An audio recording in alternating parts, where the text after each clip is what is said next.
So I think Akshat wanted to present his things here today.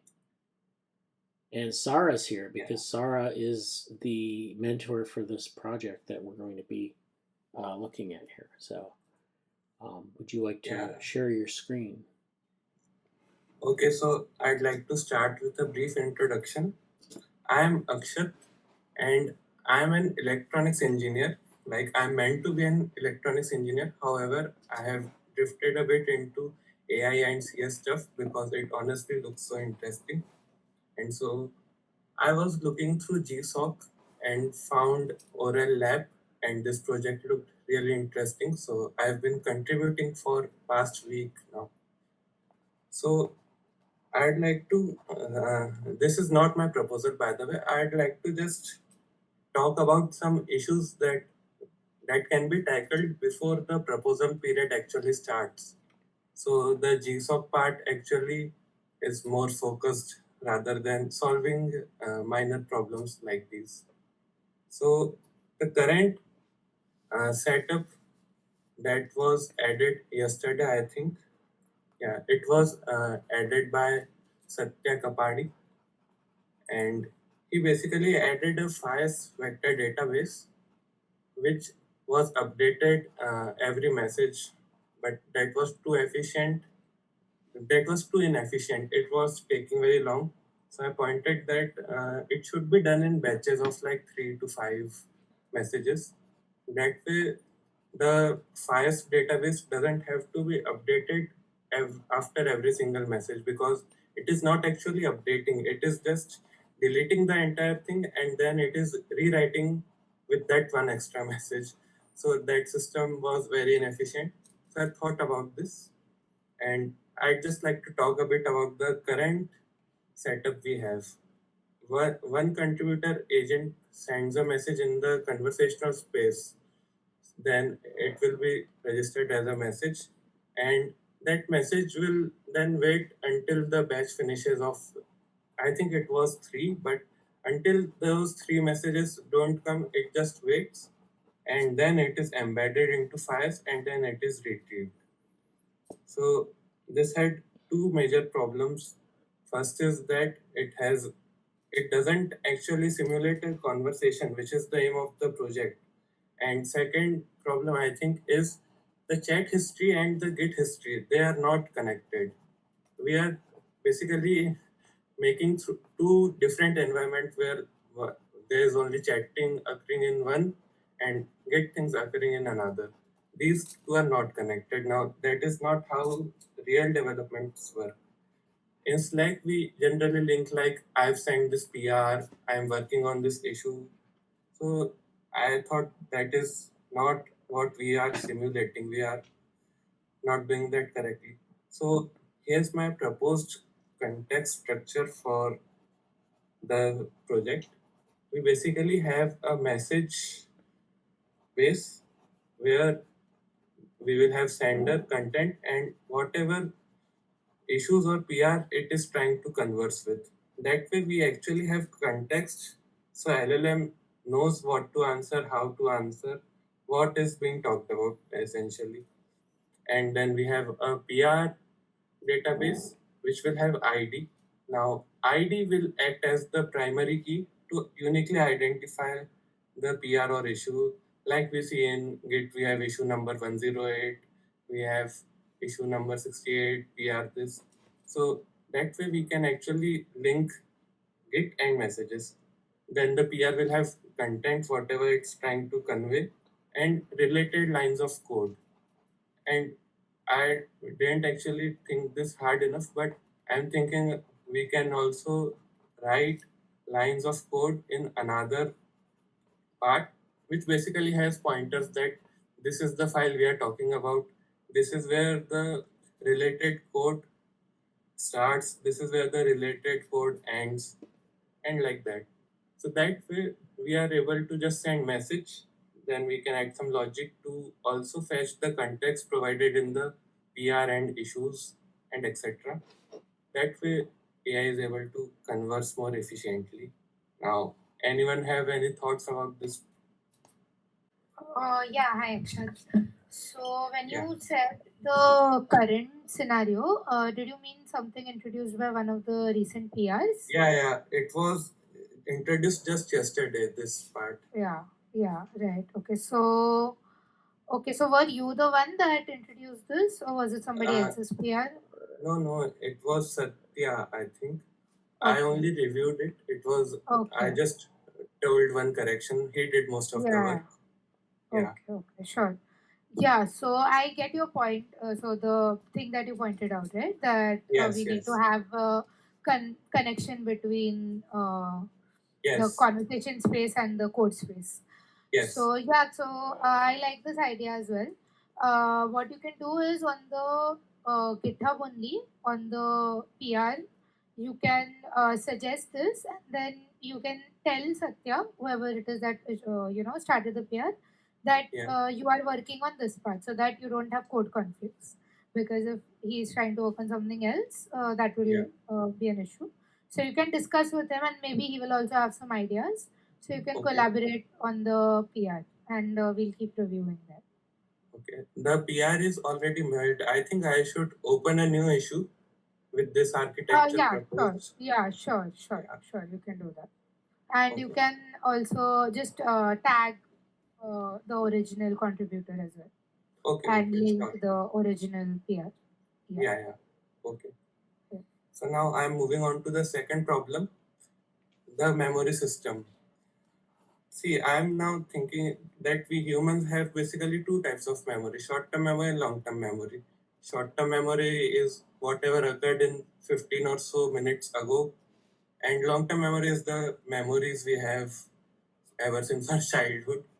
So, now for short term memory, what I'm thinking is we have a sliding window like algorithm. This notes the last 5 messages we have sent, and these are provided to the agents whenever they try to take an action. Now, through this, we can actually simulate a conversation. For example, let's assume message n minus 1 was I am working on these issues. So then message n will be yeah, and this issue can be tackled like this. This has these shortcomings and like that. And for long term memory, this is mostly implemented right now, I think. Is this updates every X messages and is used for only semantic searches. So, for example, someone's working on issue 51, which was very related to a previous issue 24, let's say. So, through long term memory, we can fetch the previous issue and whatever discussion related to it through vector databases. So, I will also be sending this to the issues tab so people can start working on it. Okay. Now, the second main shortcoming of this project is the current agent calling. Now, in this, it is basically a for loop. Alice talks, then Bob talks, then Carol, Dave, and Eve. So, this is very a robotic simulation of this. For example, let's say we are Bob. So, then we can only respond after Alice says something, and only Carol can respond to what we are saying. So this is not a very good real simulation, right? So why this fails? Basically, if we graph the percentage of a messages sent by one person, it is basically 20-20-20. Now, this is very robotic, so I'm suggesting a probabilistic selection here, that the probability of a contributor acting is calculated by the motivation of the contributor, and we can divide it by the motivation of all other contributors combined, so that we can actually get some realistic distribution of conversation. An agent who is more motivated will tend to talk more, like Alice and Carol here. And some agents who are less motivated, such as Eve, they will tend to talk less. We can basically we can have max this much responses per 10 contributor, so that one agent doesn't dominate the entire conversation, and it will become a monologue. That's not a conversation. And we can also add some limitations that no contributor shall speak twice in a row, because one agent will send something, then it will wait for someone else to respond. And motivation, I think, is already implemented. We just have to use it to simulate this entire simulation. So any thoughts on this approach?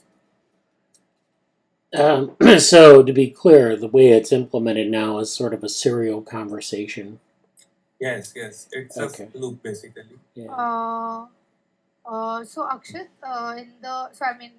not about the recent PRs. I don't know if there's been any changes, but in the main, like in some time ago, there were two methods, right, in which it used to Yes, take. One was decentralized. Authoritarian. Yes. Yeah, yeah. So which one are you exactly talking about when you say it's serial? Do you have any I'm, example of it? Have you tried it? yes, I Do have you have any tried it. screenshot? Uh, I didn't prepare any screenshot, but I think I should have some enclosed PRs. Actually, this was very recently. I You want to can just correct tell one me. thing. Yeah, surely, No, no worries. I want Yeah, to, yeah. yeah. This is about the conversation that was recently implemented. Okay, you're talking Not about the, the conversation space, yes, not the yeah, earlier conversation. yeah, Okay, sure. yeah. Okay, so you're basically suggesting a weighted Yes, this, right? Okay, wait. sure. So yeah, the Git one uses bidding and something. Yeah, that's what I But was coming to, that you can maybe yeah. also take No, inspiration no. The from those for. hmm So, the as it. Yeah, sorry, continue. the Git one is working very well. I agree with that approach. The bidding one, Yeah, we use the experience to weight the action probability. So we can also do the similar thing in this yeah, as well. But the yeah, conversation space is just like I told. It is like not very. This is not connected with the Git part. It's the but you're recent PRs. suggesting we connected, right? Yes. Yes, okay. Another So thing we that I can suggest for weighted is, I believe Vidhi has also worked last year on using weighted this in her project. So you can also have a look yeah. at that. Okay. And then you can finalize a formula and you can try to implement it. Okay. So your formula looks good. I'm just saying you can, also do a little bit more research on how it has some real life impact. And so you Yes. can find some kind of research that suggests how people speak in the real life. So, for example, you make a statement like, "We should introduce a limitation of no contributor speaking twice in a row," but sometimes that does happen realistically, right? So I'm Yes. saying anything that you try to introduce as a limitation or as a formula, try to have some real life research that is backing that up.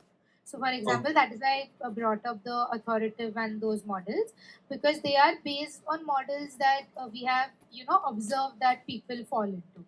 So you can try to do some similar research for this and then try to come to the code and formula later. Okay. So, as Okay. Vadi also said, yeah, it's more research based. So Yes. make sure to have something backing up all your, Okay. if you try to introduce a new formula. Okay. Yeah, I'll look into some researches. This was like very primitive. Like I was just telling my Yeah. idea. Yeah, so it's a great idea. Okay. I'm just saying you can, before you start coding, try to look at it some more. Yeah. Well, Yeah. I'll look into some research paper. I'd like to add a little bit Now, about that too, is that, sometimes this is what conversations look like. Like having seen a lot of like conversations and teams and that, and sometimes there are people who are speaking more. I mean, like if you do for our Jitsi instance, I'll often look at like how much people have talked during the meeting, and it's like usually a couple people have talked to most of the time, and a few, a lot of other people haven't really contributed very much, and that's a pattern that you get. And the question is that I mean, it's a real pattern, but is it desirable? And one of the things that we've tried to do through the history of this project is to simulate teams, open source teams, and say, can we improve upon our performance in teams can we model kind of realistic scenarios, but then can we improve upon that, and how would that happen? So having this distribution is nice because you can actually play with things in the code and modify how those conversations happen and see what the results are. Yeah. Another thing that not specifically to you, Akshat, but advice in general. So I can see a lot of contributors trying to contribute for the conversation space. So one thing that I just wanted to put out there was the whole. So I mean, I love these contributions as they are like small pull requests as like kind of quick fixes. So we have a primitive idea of a conversation space, but when we actually start working in the project, in the timeline of GSOC, the main idea behind conversation space was similarly to how code space takes actual GitHub history.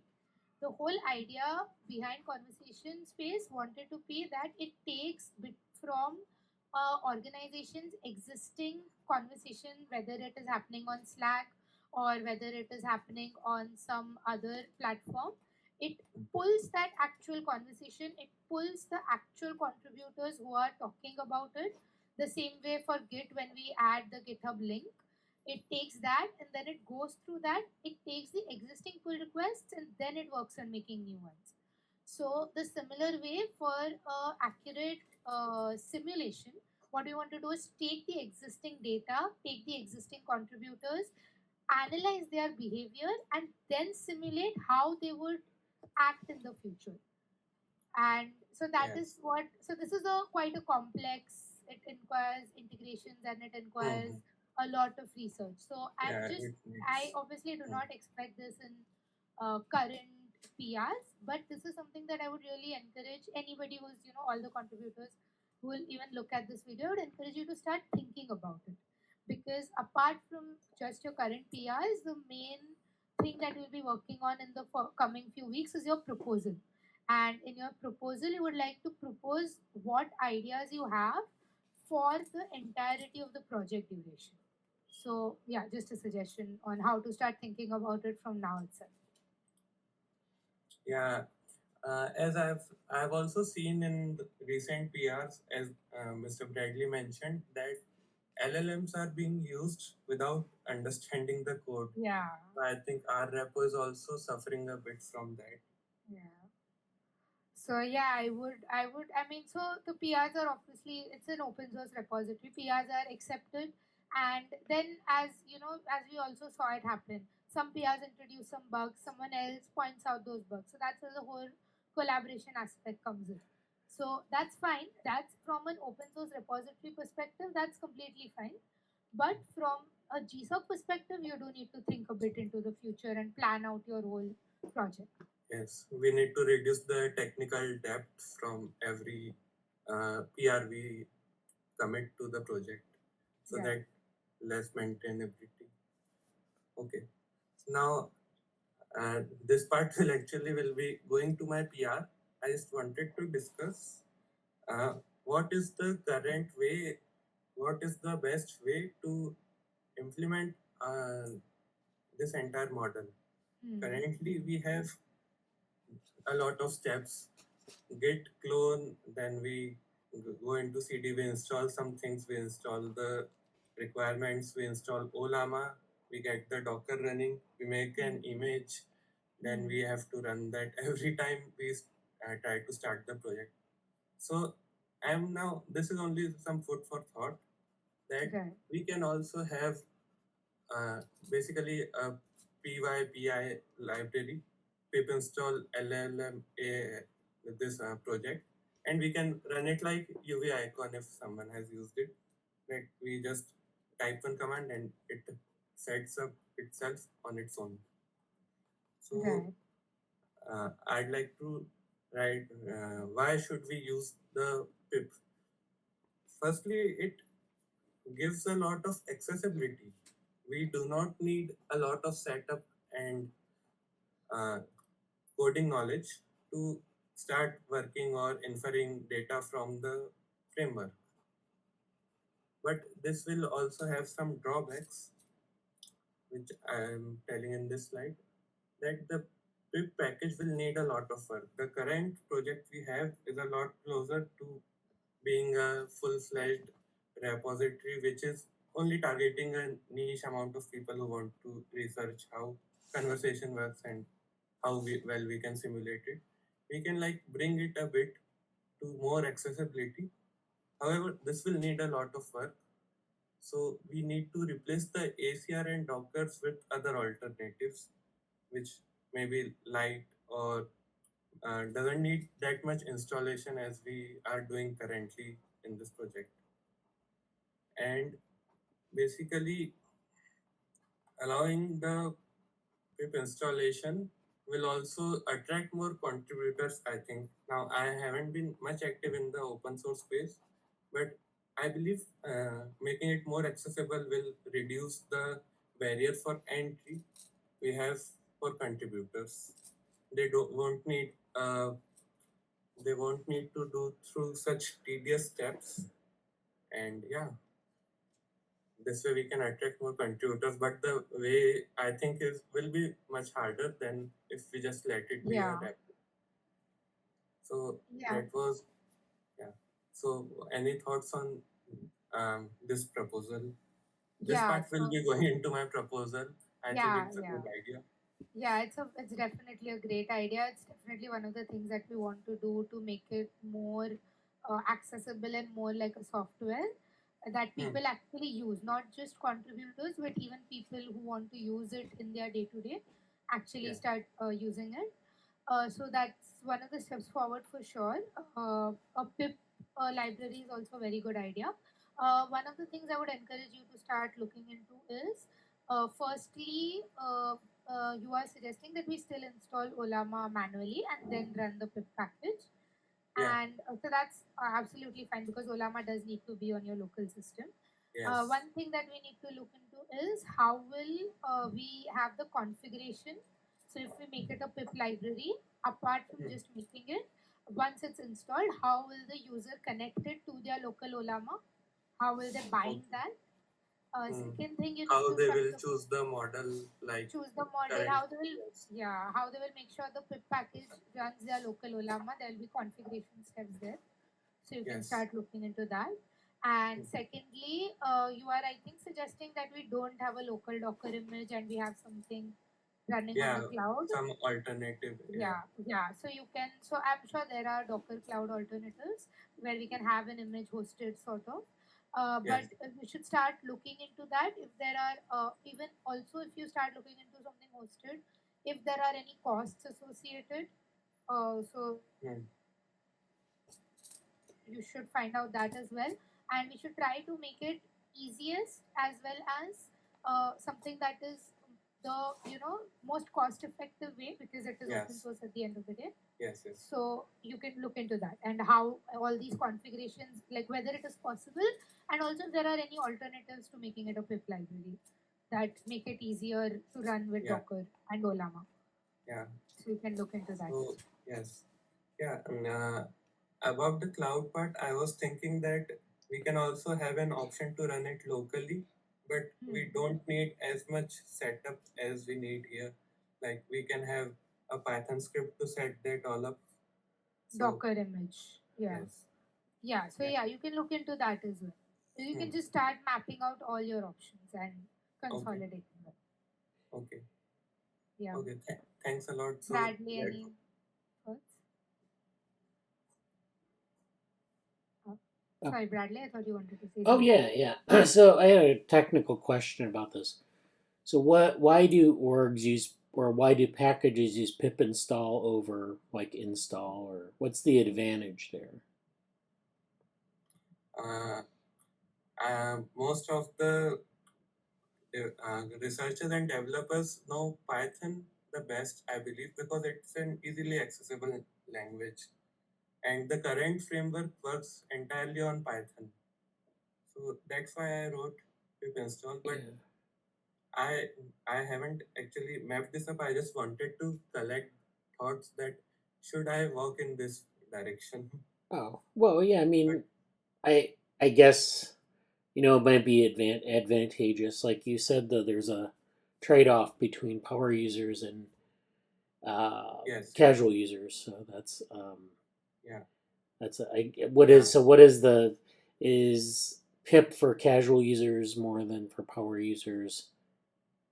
I believe so. Yeah, pip is very much more accessible than setting up all GitHub and Docker images and such all that.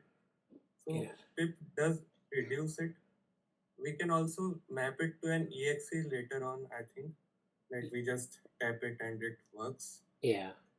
But first we will need to walk in steps. So I believe making it into a pip will be a huge step, and making it to an exe will be much easier, I think, because we can just directly convert the Python file into the exe file. Yeah. But this will require a lot of coding, so I'm a bit worried about on that front. Yeah.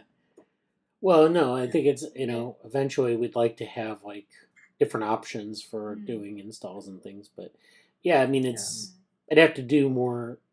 I just because I'm just curious why people use So pip Bradley, versus yeah. yeah. So Bradley, what's the? I mean, the technical answer to your question is the first way is what we use, cloning the whole repository and running it is what we use when you have intentions to contribute, when you have intentions to change the code and see the changes on your own. Whereas pip is a packager. So it's one of the most widely used packages for Python. So what it does is it has like this sort of compiled code. You can't actually make changes to the code, but you can run it very effectively because it's already packaged. And there's of course other alternatives also. There's poetry, there's UV that works directly, but pip is so as again mentioned by Akshat, what is because the whole project is already in Python and pip is also Python based, it would be a very easy transition to pip. But yeah, when users would use pip, they would just have the software running. You would not be able to change the code directly from the pip package. Okay. For that, they would have to go clone the repository. Right. Yeah. Yeah. It's it's something to think about. Yeah, but I think that's probably like secondary to actually doing Yeah. something with yeah. Yeah. This steps comes after we do all these things. Yeah, I mean, yeah, we don't really have a huge active user base, so I don't know how useful ultimately that would be. Yeah. But while eventually making it to pip will help us expand the user base because it will become more accessible, as I told. So there will be more users, I believe. Either way, this was my presentation. Thanks a lot for the opportunity to share my ideas. Okay. And Yeah. and uh, I wanted to warn about one thing. There's the open source repository called Neutralo.js, I believe Neutralino.js, something like that. It had a very major security breach, I believe, just yesterday or 2 days ago. One GitHub user was hacked and he wrote in some malicious code into the repository, thereby infecting very large base of the contributors. So I just wanted to give a heads up with this situation. Yeah. And Thanks. Yeah, that's yeah. not unusual. Unfortunately, there are a lot of cases where Oh, sometimes if you get there was one case where a maintainer was not paying ZX, attention and someone had yeah, put the ZX incident. yeah malicious code into Yeah, things or so yeah it happens yeah, the virus. unfortunately more than we'd like. Oh, But okay. Either way, thanks a lot for letting me present. you're welcome. Yeah, thank you for that. Great um, work, ideas, things like that. All right. So yeah, thank you. Sarah, did you have anything else to say or? Yeah, just very happy and excited to see all the recent activity on GitHub. I'm sorry, I've been a bit busy the past week, so I could not go through everything. So I'll be doing that over the weekend.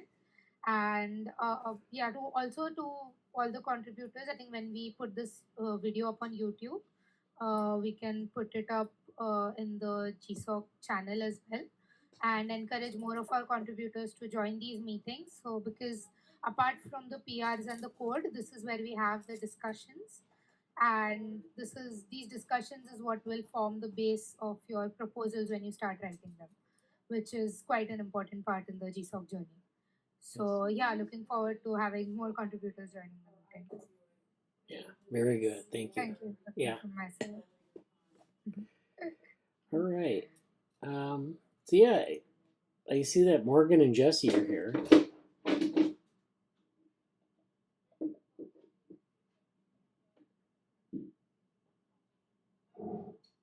Yeah, hi Jesse. Hi Morgan. I don't know if either of you wanted to give an update or how you want to do that. I can, speak briefly. Yeah. Hi everyone. I know I missed the earlier part of today's meeting, basically. So I don't know if it was just all GSOC stuff until now, or what happened earlier today. It's basically GSOC stuff. Yeah. Yeah. A few folks have reached out to me, which I'll be getting back to. I'm in a similar situation as Sarah. I'm just getting back from a lot of traveling and various events and some family stuff. So I'm kind of catching up on emails and some messages about this and other projects. It's a really interesting time. Most of my updates aren't GSOC related, but just pushing some things forward, some